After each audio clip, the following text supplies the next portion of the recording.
अभी तक हमने पढ़ा था physical quantities and units, fundamental quantities, derived quantity, fundamental units and derived units. Okay, आज हम पढ़ेंगे वो जो यूनिट्स हमने बात की थी, जैसे मास की यूनिट केजी होती है, लेंथ की यूनिट मीटर होती है। कैसे डिसाइड किया किसको 1 मीटर कहा गया, किसको 1 केजी कहा गया। ठीक है, तो हम आज की टॉपिक हमारा है definitions of fundamental units.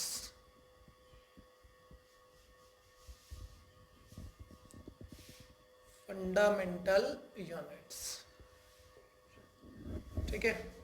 Fundamental quantities की जो यूनिट्स हैं उनकी क्या डेफिनेशन है, मींस कैसे डिसाइड किया गया, किस बेसिस पे उनको स्टैंडर्ड कहा गया है। ठीक है, तो सबसे पहले हमारे पास आता है मास।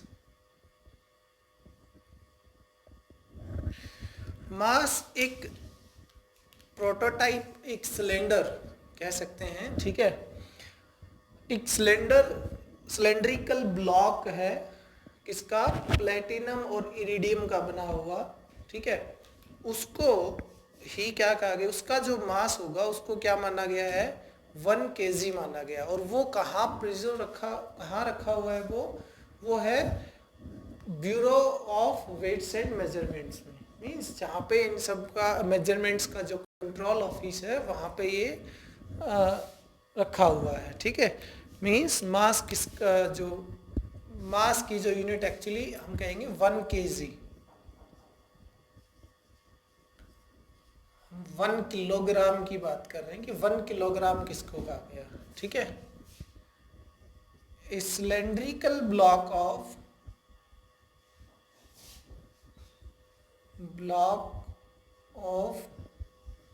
platinum and iridium,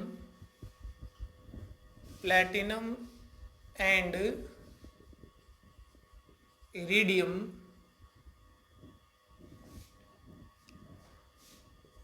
whose mass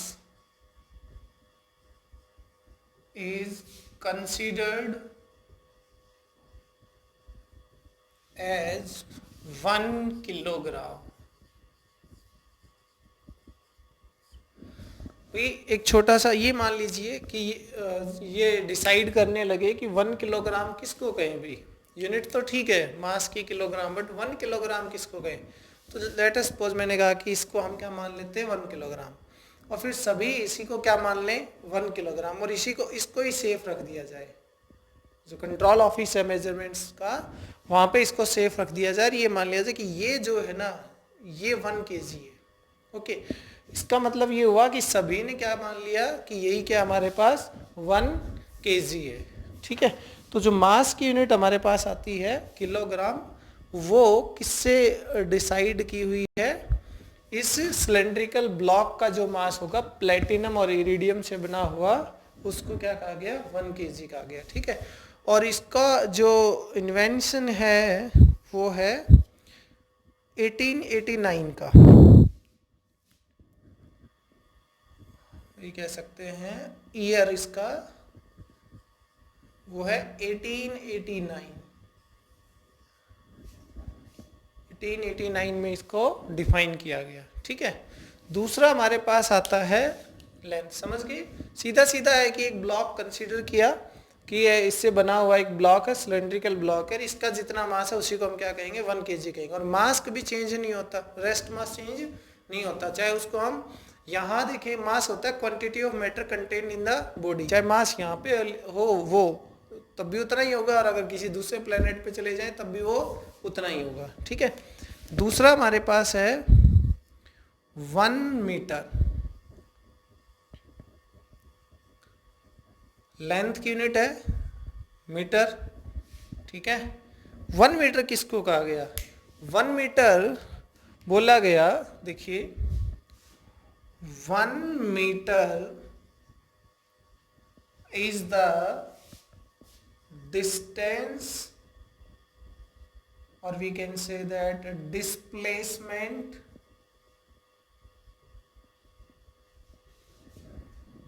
covered by the light, covered by the light in vacuum in near about 1 by 3 into 10 raised to power 8 second. ये 3 इंटू 10 रेज टू पावर 8 क्या है, में 3 into 10 raise to power 8 meter पर second light की speed होती है vacuum में, ठीक है। अगर इसकी एग्जैक्ट वैल्यू लिखना चाहें तो वो होती है हमारे पास 299792458 होती है, ठीक है। बट हम इसको इतना ही लिखेंगे कि 3 इंटू 10 रेज टू पावर 8। कहता है कि लाइट जो है वैक्यूम में जब ट्रैवल करती है तो इतने सेकंड में जितना डिस्टेंस ट्रैवल करेगी उसको क्या कहेंगे, 1 मीटर कहेंगे, ठीक है। जैसे मान लीजिए हमारे पास डिस्टेंस का फॉर्मूला क्या होता है, स्पीड इनटू टाइम, ओके। तो स्पीड हमारे पास कितनी है, डिस्टेंस कहिए या फिर इसको लेंथ कहिए, एक ही बात है यहाँ पे।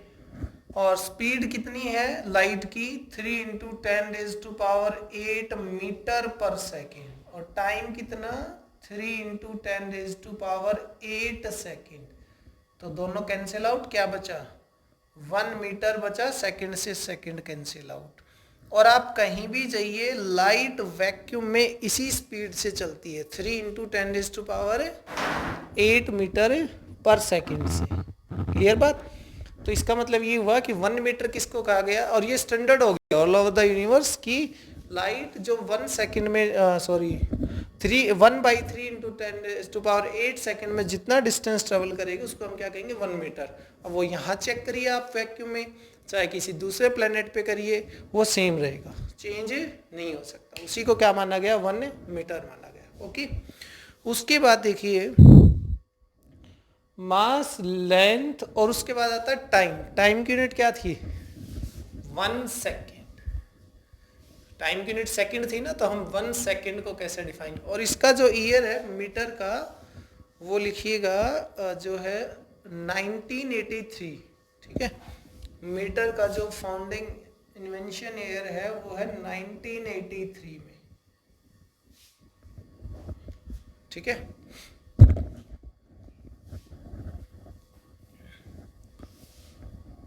वन सेकेंड भाई, ये थोड़ा कॉम्प्लिकेटेड है बट स्टैंडर्ड बनाना है हमें तो भाई स्टैंडर्ड तो फिर वो यूनिक होगा, ठीक है। स्टैंडर्ड यूनिक होता है ना, तभी तो उसको स्टैंडर्ड कहेंगे कि उसके जैसा और कुछ भी नहीं हो सकता, और वो कहीं चेंज भी नहीं हो सकता, अपने आप में यूनिवर्सल हो जाए, तो उसी को हम क्या कहते हैं, स्टैंडर्ड। तो 1 सेकेंड क्या है, 1 सेकेंड कहता है कि एक एटम हमारे पास होता है सीजियम, ठीक है। उसके अंदर देखिए हमने थोड़ा बहुत अगर जानते हैं थोड़ा इसके बारे में, तो जब हम किसी को एनर्जी देते हैं तो उसके जो इलेक्ट्रॉन्स हैं वो एक्साइटेड स्टेट में चले जाते हैं, ठीक है। और एक्साइटेड स्टेट में जाएंगे बट वहाँ पे वो रहेंगे नहीं, समझे बात क्या, कि एक्साइटेड स्टेट में क्यों गए। देखिए इलेक्ट्रॉन क्या कर रहे होते हैं, मैं आपको समझाऊँ। ये हमारे पास न्यूक्लियस है और इलेक्ट्रॉन इसके सराउंड में है, ऐसा नहीं बोल के, मान ली यहाँ पे कोई इलेक्ट्रॉन है, हमने उसको एनर्जी दे दी तो वो ऊपर वाली स्टेट में चला जाएगा, ठीक है। लेकिन वो वहाँ रह नहीं सकता, वो वहाँ पे इतनी एनर्जी के साथ रहेगा नहीं, वो वापस से इसी स्टेट में आएगा। और अगर इस स्टेट में आएगा तो क्या होगा कि वो जो एनर्जी उसको मिली थी उसको रिलीज करेगा। देखो यहाँ से एनर्जी लेके इस लेवल में गया ना, वापिस आएगा तो क्या होगा, ठीक है। वहां जाने के लिए इतनी एनर्जी की जरूरत थी, वापिस आ गया तो ठीक है, अब जरूरत नहीं है इस लेवल में एनर्जी की, तो इसको वो एनर्जी क्या कर देगा, रिलीज। और किस फॉर्म में करेगा, वो रेडिएशन की फॉर्म में एनर्जी रिलीज करेगा, ठीक है। तो सीजियम एटम में जब ये ऐसा कुछ होता है, ध्यान से सुनना, सीजियम एटम में जब ऐसा कुछ होता है तो वहां से जो रेडिएशन निकलती हैं, उन रेडिएशंस में एक टर्म दी हुई है, काफी बड़ा नंबर है, मैं आपको लिखवाता हूं। उतने पीरियड ऑफ रेडिएशंस को क्या कहा गया है, 1 सेकेंड कहा गया है, ठीक है। तो मैं आपको ये डेफिनेशन लिखवाता हूं, देखिए, इट इज द टाइम हमारे पास, हाँ ठीक है,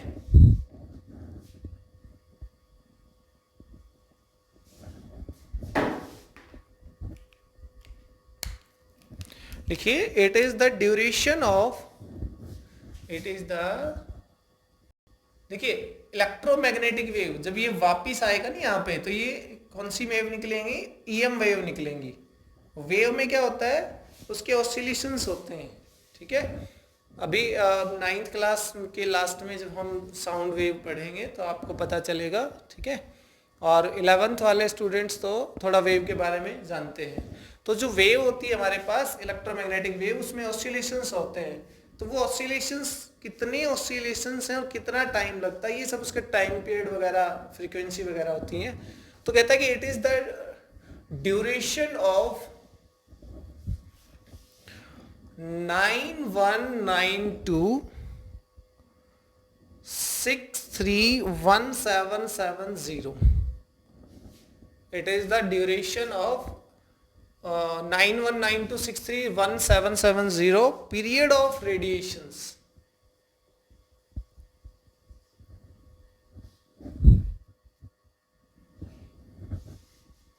Period of radiations corresponding to the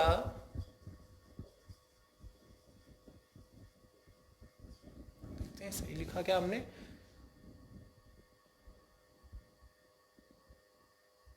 इनको पीरियड ऑफ रेडिएशंस कहिए या एक तरह से कह दीजिए oscillations,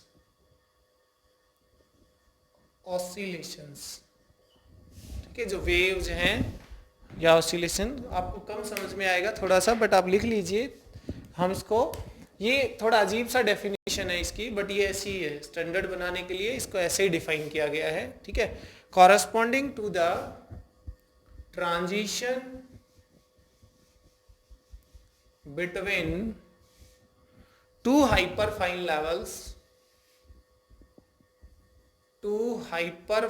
levels of ground state of cesium, of hyperfine level of ground state of cesium 133 atom, okay. और इसका जो फाउंडिंग ईयर है वो है 1967। थोड़ा सा इसको समझिए, क्या लिखा है, transition between two hyperfine level. ये जो लेवल जिसकी हमने यहाँ पे बात की है, एक लेवल से दूसरा फिर वापस, तो ये कहता है कि यहाँ से जो इलेक्ट्रोमैग्नेटिक वेव एक तरह से निकलेगी, वो जो उसके ऑसिलेशंस होंगे और उसके कॉरेस्पॉन्डेंस, इतने ऑसिलेशंस में जितना टाइम लगेगा ना, उसको हम क्या कहेंगे, 1 सेकेंड कहेंगे, ओके। कहने का मतलब ये है कि इतने वेव्स जो बनेंगे वो 1 सेकेंड में बनेंगे, ठीक है। उसी को हम क्या कहेंगे, 1 सेकेंड कहेंगे। थोड़ा अजीब सा डेफिनेशन है, बट ऐसा ही है स्टैंडर्ड, ओके। अब उसके बाद हमारे पास क्या था, देखिए, इलेक्ट्रिक करंट मींस एम्पियर। याद करिए, फंडामेंटल में हमारा क्या था, एम्पियर। तो हम डिफाइन करेंगे 1 एम्पियर को, ओके। हाँ, सिचुएशन ये भी आपके लिए नई है वैसे तो, यहाँ से 9th क्लास वालों के लिए नई है, 11th क्लास वाले फिर भी जानते होंगे। ये 2 करंट कैरिंग कंडक्टर हैं, करंट कैरिंग कंडक्टर है। जब इनमें करंट और इनके बीच का जो गैप है वो 1 मीटर है, इसमें 1 एम्पियर करंट है, इसमें भी 1 एम्पियर करंट है, ठीक है। और इनकी जो लेंथ है वो भी 1 मीटर है, ये 1 मीटर लेंथ है, ठीक। तो देखिए, जब इन दोनों के बीच में क्या होगा, करंट फ्लो करेगा, तो इन दोनों के बीच में एक फोर्स ऑफ अट्रैक्शन होगा। जब सेम डायरेक्शन में करंट है तो इनमें क्या होगा, एक फोर्स ऑफ अट्रैक्शन। अपोजिट में हो जाएगा तो रिपल्सन। तो देखिए, यहां इस कंडक्टर के साथ एक स्प्रिंग कनेक्ट कर दी गई, ठीक है। जब जैसे करंट पास हुआ इनमें क्या होगा, देखिए ये न्यूट्रल है, ये रीडिंग दे रहा है 0 न्यूटन। कितना दे रहा है फिलहाल, मान लो 0 न्यूटन। ठीक है। जैसे ही करंट पास होगा 1 एम्पियर, जब इसमें करंट नहीं था तो ये 0 न्यूटन रीडिंग दे रहा था। ये इसका पैरामीटर है, स्प्रिंग अरेंजमेंट है ये, क्योंकि जैसे ये इधर खींचेगा ना तो वहां पे रीडिंग बढ़ेगी। तो जैसे हमारे पास ये 1 मीटर है, दोनों के बीच डिस्टेंस 1 एम्पियर करंट है और 1 मीटर इनकी लेंथ है। ऐसी सिचुएशन में जैसे इनमें करंट पास होगा तो ये अट्रैक्शन होगा, और यहाँ ना 2 इंटू 10⁻⁻7 न्यूटन शो होगा। यहाँ क्या होगा, 2 इंटू 10⁻⁻7 न्यूटन शो होगा। तो इस सिचुएशन को थोड़ा हम उल्टा करके चलते हैं। कहता है कि 1 एम्पियर करंट वो करंट है जो इनमें से, इनमें, इसमें या इसमें, दोनों में फ्लो कर रहा है। कब, जब दोनों कंडक्टर के बीच फोर्स हो, दोनों कंडक्टर 1 मीटर की डिस्टेंस पे लाई कर रहे हैं और दोनों के बीच फोर्स कितना है, 2 इंटू 10⁻⁻7 न्यूटन। उल्टा करके चलते हैं इसको कि अगर फोर्स 2 इंटू 10⁻⁻7 न्यूटन और 1 मीटर का इनके बीच में सेपरेशन है, अगर ऐसी सिचुएशन है तो दोनों में कितना करंट फ्लो हो रहा है, 1 एम्पियर करंट फ्लो हो रहा है। ठीक है। तो हम इसको लिख सकते हैं, इसका जो फाइंडिंग ईयर होगा वो 1948, मैं यहाँ नीचे लिख देता हूँ, 1948 में डिफाइन किया गया इसको। ठीक है, हाँ 1948। तो इसको कैसे लिखेंगे, देखिए definition, 1 ampere is the current flowing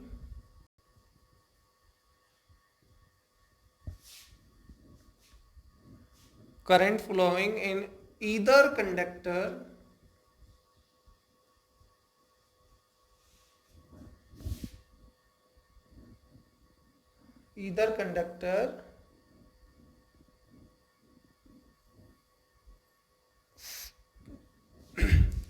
current flowing in the either conductor from two parallel conductors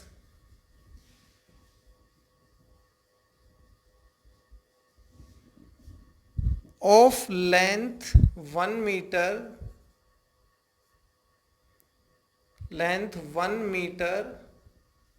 each, and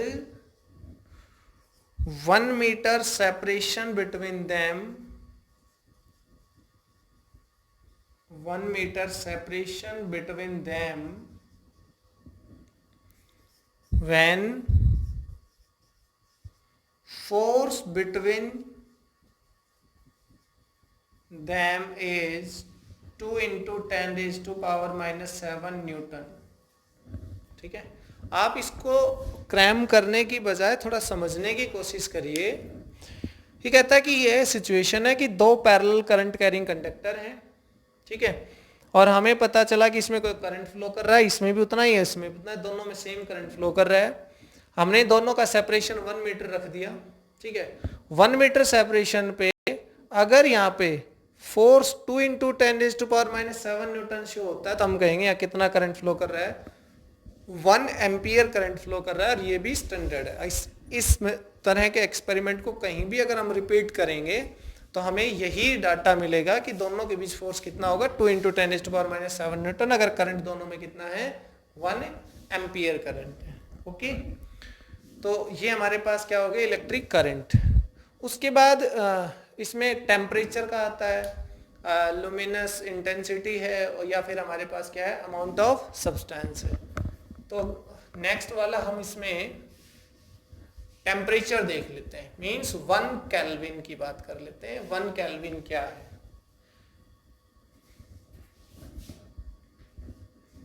one kelvin,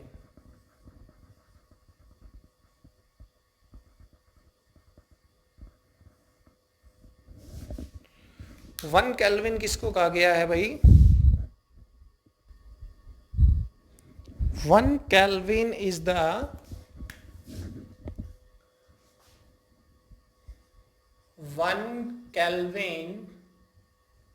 is the fraction of 1/273.15 of thermal temperature of triple point of water। इसको देख के आपको कुछ समझ नहीं आ रहा होगा कि ये क्या है, क्या लिख दिया मैंने। देखिए ये कहता है कि जो temperature triple point of water का टेम्परेचर है उसका आप क्या कर दीजिए 1/273.15 मीन्स सीधा सीधा 1/273 कर दीजिए उसका, उतना केल्विन वो क्या होगा, टेम्परेचर होगा 1 केल्विन।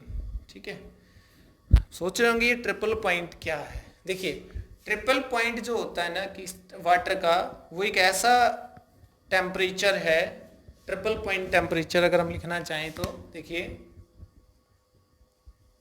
ट्रिपल पॉइंट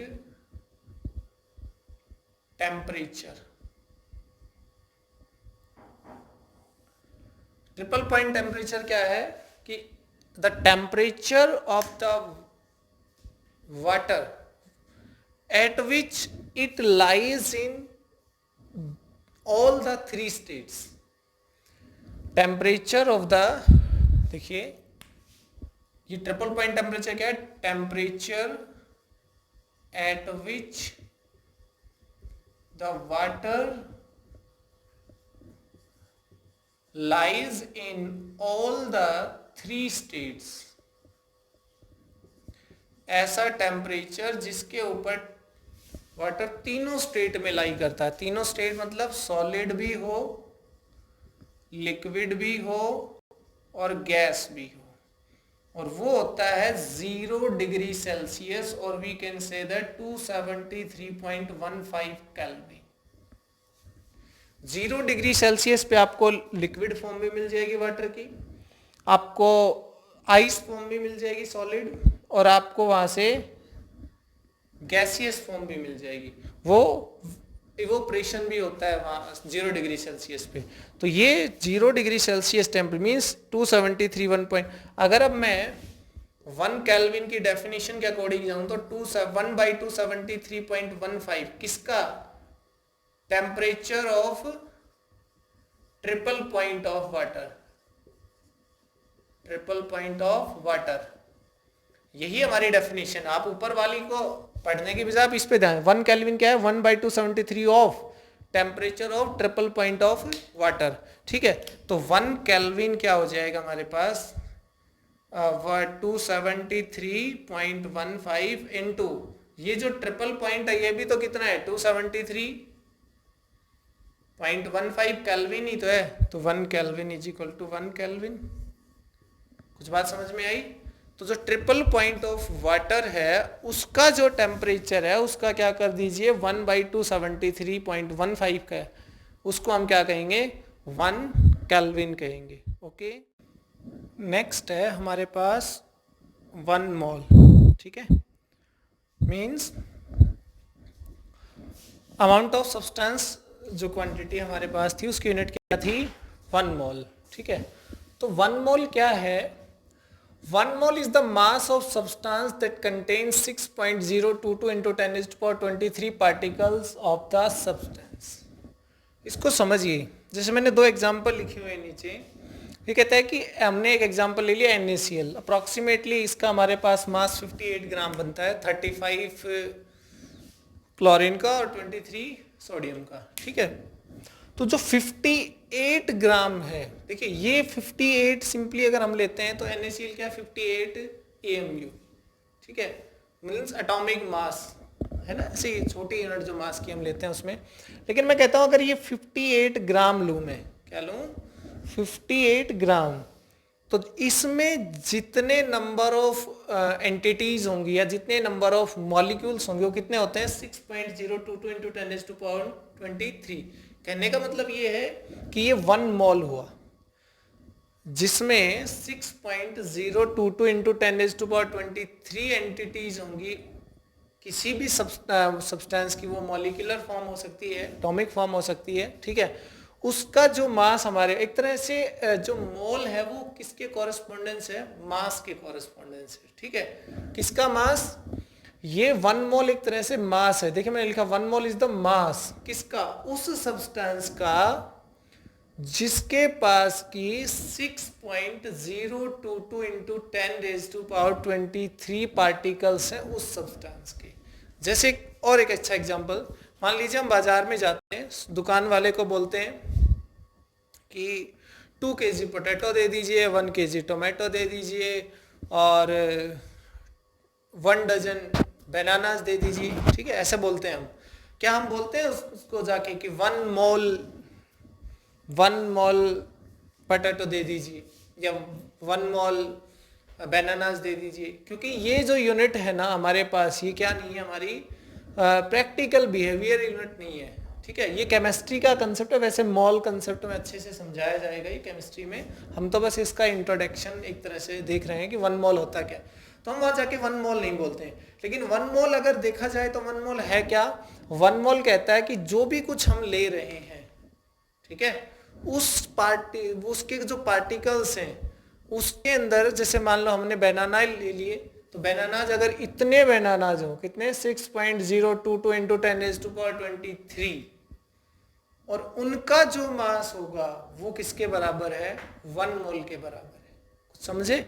जैसे हमारे पास साल्ट है, हम कहते हैं कि 1 मोल साल्ट, हम 1 मोल साल्ट मीन्स हम NaCl कैसे लें, 1 मोल NaCl, 1 मोल NaCl लेने के लिए हमें क्या करना पड़ेगा, 58 ग्राम लेना पड़ेगा, मीन्स 58 ग्राम जो है वो कितने के बराबर है, 1 मोल। उसमें कितनी एंटिटीज आ गई NaCl की, 6.022 इंटू 10⁻23।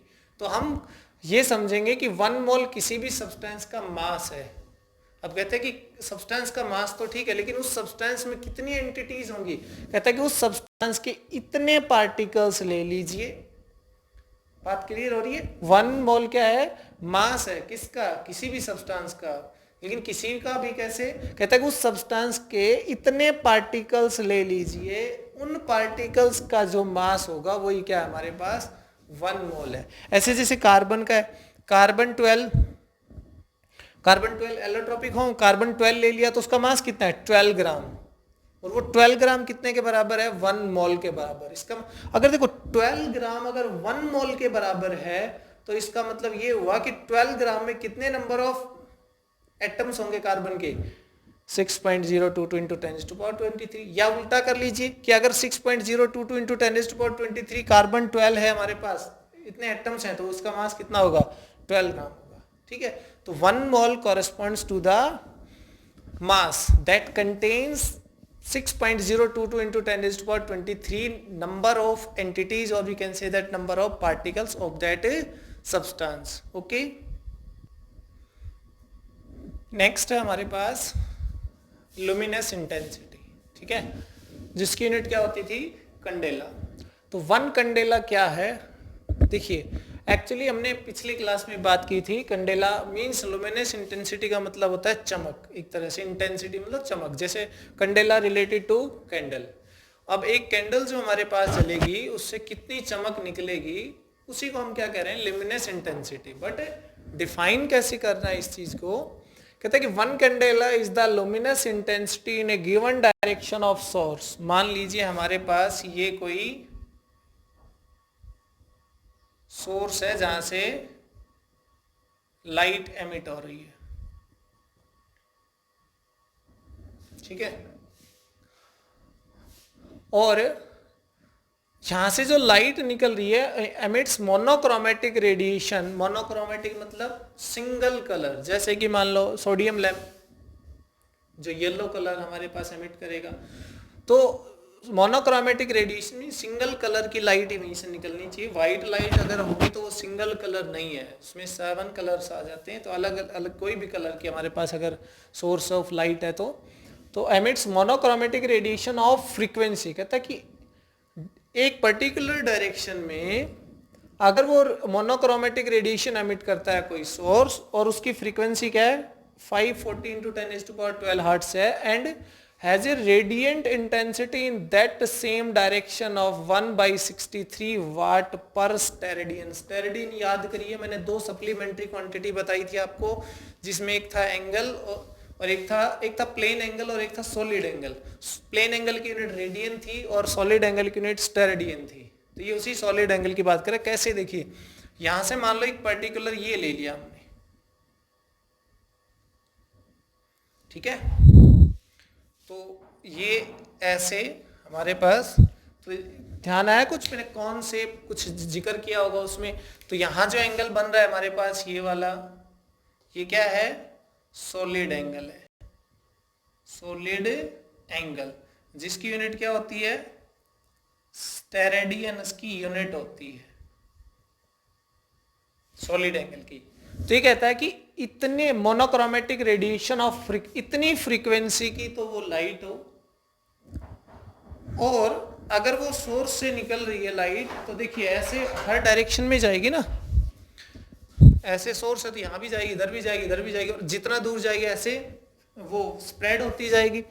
तो कहता है कि इतनी इंटेंस फ्रीक्वेंसी की तो वो लाइट हो, मोनोक्रोमेटिक हो, clear, and has a radiant frequency. Monochromatic means ये सिंगल फ्रीक्वेंसी दे दी तो ये अपने आप में मोनोक्रोमेटिक हो गई है, ठीक है। And has a radiant intensity क्या होता है, कितनी एनर्जी कितने एरिया से पर सेकंड निकल जाती है, ठीक है। जब हम ऐसे बात कर रहे हैं तो ये सॉलिड एंगल बन जाता है, फिर तो उसको हम उस टर्म में बता सकते हैं, सॉलिड एंगल के टर्म में भी, तो हम उसी के टर्म, तो intensity in that same direction of 1/683 वाट पर स्टेरेडियन। इतनी इंटेंसिटी मतलब इतने वाट पर स्टेरेडियन, समझ में आई बात। तो इतना जो हमारे पास अगर ये सिचुएशन होती है और इतनी इंटेंसिटी यहां से निकलती है, इतने वाट पर स्टेरेडियन, ठीक है, तो ऐसे में हम क्या कहेंगे, वो लुमिनस इंटेंसिटी कितनी है, 1 कैंडेला है, क्लियर बात। तो ये थोड़ा सा आपको अजीब लग रहा होगा समझने में, बट ये ऐसे ही डिफाइन की गई है यूनिट वगैरह, जो भी स्टैंडर्ड फंडामेंटल यूनिट हमारे पास है, ठीक है। नेक्स्ट हमारे पास है, देखिए दो सप्लीमेंट्री क्वांटिटीज पढ़ी थी हमने, ठीक है, तो उनकी जो यूनिट है सप्लीमेंट्री यूनिट्स। सप्लीमेंट्री यूनिट्स में हमने, देखिए हमने सिस्टम ऑफ यूनिट पढ़ लिया था, अपनी फंडामेंटल यूनिट्स कैसे मेजर होती हैं, mass, length, time, FPS system, MKS system, GGS system, SI system, हमने सारे पढ़ लिए। उसके बाद हमने ना वहाँ पे सप्लीमेंट्री यूनिट्स को जानना था, उनका नाम, एक तो हमारे पास क्या थी, प्लेन एंगल, और एक थी सॉलिड एंगल। उनकी यूनिट क्या थी, प्लेन एंगल की हमारे पास हमने कहा था रेडियन यूनिट होगी और सॉलिड एंगल की स्टेरेडियन। तो हम यहाँ पे प्लेन एंगल को पढ़ेंगे। देखिए हम यहाँ पे पढ़ेंगे system of measurement of plane angle.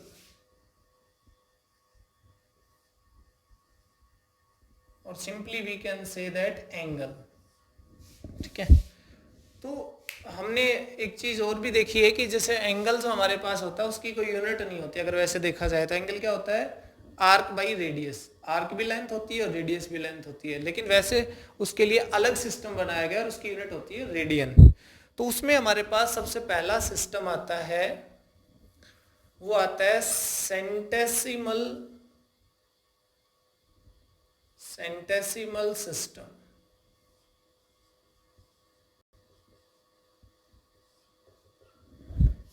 ठीक है, जैसे कि हमारे पास मान लीजिए ये सर्कल है इस तरह से, ठीक है, और ये जो हमारे पास है इसको हम क्या बोलते हैं, राइट एंगल बोलते हैं। देखिए इसको क्या बोलते हैं, इसको राइट एंगल बोलते हैं। राइट एंगल को हमने क्या लिया, यहाँ पे एक तरह से बेस लिया, रेफरेंस लिया, ठीक है।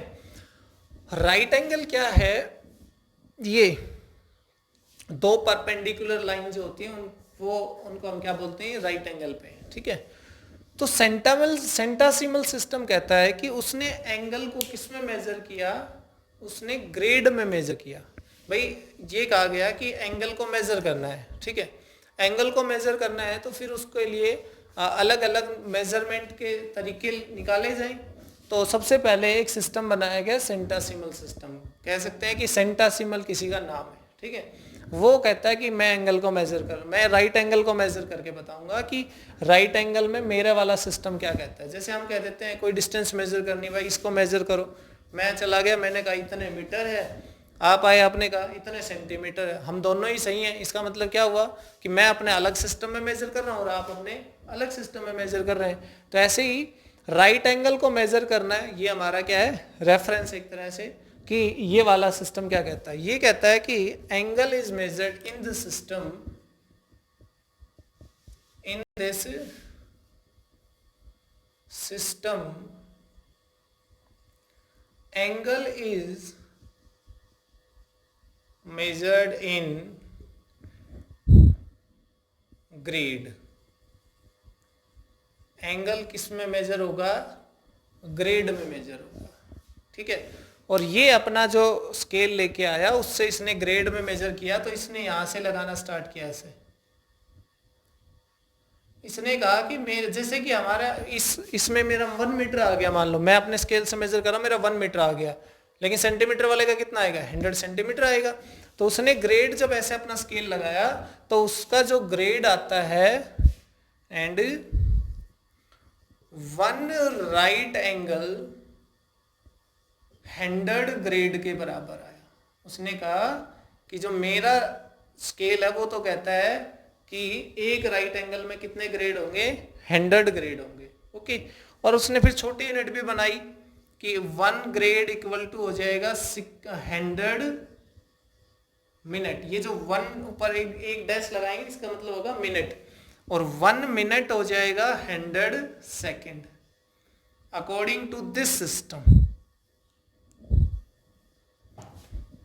क्लियर। तो एक सिस्टम क्या है हमारे पास, सेंटेसिमल सिस्टम है, जो कहता है कि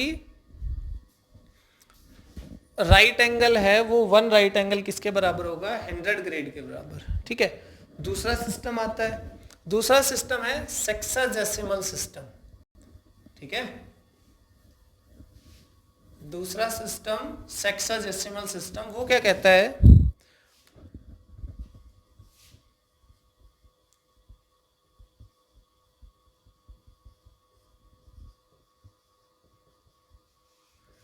ये कहता है कि मेरा जो मेजरमेंट है वो मैं किस में मेजर करूंगा, उसको डिग्री में मेजर करूंगा। किसमें, डिग्री में। तो वो यहां से जब डिग्री में मेजर करने लगता है, इन दिस सिस्टम लिख लेते हैं हम, angle is measure in degree, angle is measured in degree, ठीक है। तो उसका जो स्केल है वो किस में मेजर करता है, डिग्री में मेजर करता है भाई, ओके। तो भाई उससे कहा गया ठीक है बता इस पे राइट एंगल पे लगा के कि 1 राइट एंगल कितने डिग्री के बराबर आता है। तो उसका जो 1 राइट एंगल आया वो आया 90 डिग्री के बराबर। 1 right angle equal to 90 degree, ऐसे छोटा गोला लगाएंगे ऊपर डिग्री के लिए, ठीक है। तो 1 राइट एंगल 90 डिग्री के बराबर आया। तो उसका अपना अलग स्केल था जिसमें उसने राइट एंगल को किसके बराबर कहा, 90 डिग्री के बराबर। ये आपने बहुत पढ़ा भी होगा, राइट एंगल है मतलब 90 डिग्री, ठीक है। तो वो उसका डिग्री स्केल कहता है कि 90 डिग्री मतलब 90 डिवीजन आ जाएंगे मेरे, एक डिवीजन 1 डिग्री को रिप्रेजेंट करता है। तो 1 राइट एंगल में कितने डिवीजन कवर हो जाएंगे उसके, 90 डिवीजन, तो 90 डिग्री हो गया। और उसने भी छोटी यूनिट बनाई कि 1 डिग्री इक्वल टू हो जाएगा 60 मिनट, और 1 मिनट इज इक्वल टू हो जाएगा 60 सेकेंड। ये उसकी छोटी यूनिट हो गई, ठीक है। ऐसे ही हमारे पास क्या है, तीसरा सिस्टम है, वो है हमारे पास सर्कुलर सिस्टम। एक थर्ड सिस्टम हमारे पास है, वो सर्कुलर सिस्टम है, ठीक है। सर्कुलर सिस्टम वाले से कहा गया कि भाई ठीक है, अब तू ट्राई कर, तू बता कि जो राइट एंगल है हमारे पास वो कितने के बराबर होगा, तू किस में मेजर करेगा। तो सबसे पहले तो हम देखते हैं किस में मेजर करेगा। In this system angle is measured in radian. In this system angle is measured in radian, okay, RAD short में। ये सिस्टम कहता है कि मैं तो एंगल को किस में मेजर करूंगा, रेडियन में मेजर करूंगा, ठीक है। अगर रेडियन में मेजर करता है तो उसने अपना स्केल लगाया और उसका जो स्केल है वो कहता है कि भाई वन राइट एंगल, ये हमारे पास आ जाएगा वन राइट एंगल की हाँ ठीक है, वन राइट एंगल कहता है कि ये मेरा आता है पॉइंट मिनट 1.57 रेडियन आता है मेरा। तो क्या आता है, वन राइट एंगल, ये कहता है मेरा तो 1.57 रेडियन आया। Clear, 1.57 radian one right angle इसका, ठीक है। तो अब बात आई कि अगर मैं इसको टू राइट एंगल कर दूं, मीन्स इस देखो वन राइट एंगल कितने के बराबर है हमारा, वन राइट एंगल इसका है 1.57 रेडियन, ठीक है। तो और इधर वाली साइड वन राइट एंगल अगर मैं डिग्री में देखूं तो कितना था, 90 डिग्री, इसका मतलब 1.57 रेडियन। अगर मैं इसको एक राइट एंगल और बढ़ा दूं, मीन्स यहां तक ले आऊं, तो ये कितना हो जाएगा 180 डिग्री, है ना, 90 और ऐड हो जाएगा इसमें, तो ये हो जाएगा 3.14 रेडियन। और ये 3.14 जो है ये किसकी वैल्यू होती है, कांस्टेंट पाई की वैल्यू। इसका मतलब 180 डिग्री इज इक्वल टू हो गया पाई रेडियन। 180 डिग्री किसके इक्वल हो गया, पाई रेडियन के इक्वल हो गया। तो हमारे पास जो कन्वर्जन होता है ना, देखिए न्यूमेरिकल में जब भी हमें एंगल दिया जाएगा हम हमेशा रेडियन में यूज करेंगे, ठीक है। जैसे कन्वर्जन हमारे पास 180 is equal to pi radian degree. अगर मैं इसको ऐसे कर दूं 2 means 90 degree is equal to pi by 2 radian, ठीक है। अगर मैं इसको और 2 से डिवाइड कर दूं तो ये हो जाएगा 45 degree is equal to pi by 4 radian. तो जब डिग्री में वैल्यू हमें दी जाएगी एंगल की, तो हम उसको क्वेश्चन में कैसे यूज करेंगे, रेडियन में यूज करेंगे, और कैसे कन्वर्ट करेंगे हमने देख लिया ऊपर से, ठीक है। मींस 1 डिग्री इक्वल टू होता है पाई बाई 180 रेडियन। 1 डिग्री क्या होगा, पाई बाई 180 रेडियन। तो ये जो एंगल हमारे पास है उसको मेजर करने का ये सिस्टम हमारे पास, तो आजकल हम दो ही सिस्टम को देख रहे होंगे, एक तो डिग्री वाला और एक हमारे पास रेडियन वाला, मींस हेक्साडेसिमल सिस्टम और सर्कुलर सिस्टम है। अगर डिग्री में दिया तो रेडियन में कन्वर्ट कर लेंगे, रेडियन में दिया तो हम उसको डिग्री में कन्वर्ट कर लेंगे, जैसा हमें जरूरत होगी उस हिसाब से, ठीक है। और यहाँ से अगर 1 रेडियन की डेफिनेशन दी जाए तो देखो मैंने पहले यहाँ पे आपको रेडियन की डेफिनेशन नहीं करवाई, अब लिखवाते हैं, अब आप समझ जाएंगे कि रेडियन 1 रेडियन क्या होगा, ओके। 1 रेडियन अगर मैं यहाँ से डिफाइन करना चाहूँ तो देखिए ये है हमारे पास एंगल होता है आर्क बाई रेडियस, यही होता है ना, आर्क बाई रेडियस एंगल। तो ये हमारे पास से सर्कल है एक, ठीक है, ये इसका रेडियस r है, और मान लीजिए यहाँ से यहाँ तक ये कोई आर्क कवर कर ली इसने s, ये लेंथ s कवर कर ली, और एंगल कितना हो गया थीटा, ओके। तो थीटा क्या हो जाएगा s बाई आर, क्लियर। लेकिन कहता है कि ये थीटा कब 1 रेडियन होगा, when s is equal to r, then theta is equal to 1 radian. सीधा डेफिनेशन, और कुछ लिखने की जरूरत नहीं है इसमें, कि जब आर्क और रेडियस इक्वल हो जाएंगे ऐसे सिचुएशन में हमारा ये क्या होगा, 1 रेडियन होगा। इसका मतलब ये हुआ, देखिए टोटल जो हमारे पास है राइट एंगल में कितना आ रहा था, 1.57 आ रहा था ना, और 1 रेडियन कितने, 1.57, 1 से ज्यादा, मतलब हाफ से कुछ ज्यादा आ रहा है, ठीक है, किसमें, 1 राइट एंगल में, 1.5, डेढ़ जिसको हम कह सकते हैं। तो इसका मतलब हो गया कि देखिए यहां से ये 1 राइट एंगल में ये आधे से काफी ज्यादा कवर कर जाएगा 1 रेडियन, क्लियर। तो 1 रेडियन हमारे पास कब होगा, जब एस और आर दोनों क्या होंगे, इक्वल होंगे। उस सिचुएशन में हम क्या कहेंगे, आर्क और रेडियस दोनों इक्वल हो जाएंगे, तो एंगल हमारा क्या है, 1 रेडियन है, ठीक है। उसके बाद हमारे पास टेरेडियन है, ठीक, उसको हम ज्यादा अभी नहीं पढ़ रहे हैं, फिलहाल के लिए हम यही, बस आप इतना ध्यान रखिए कि सॉलिड एंगल की यूनिट क्या होती है, स्टेरेडियन। फिर कभी किसी टॉपिक में जरूरत पड़ेगी तो